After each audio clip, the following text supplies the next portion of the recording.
একটি ছোট্ট গ্রামে থাকত রিয়া নামের এক মেয়ে।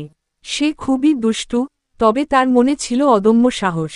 তার বয়স মাত্র 10 বছর, কিন্তু সে ভয় পেত না কিছুতেই, না অন্ধকারে, না কুকুরে, না বজ্রপাতেও। একদিন গ্রামের কাছে এক বনে আগুন লেগে যায়। সবাই ভয় পেয়ে পালাতে ব্যস্ত, কিন্তু রিয়া খেয়াল করে, গ্রামের না ভেবে দৌড়ে যায় বনের দিকে।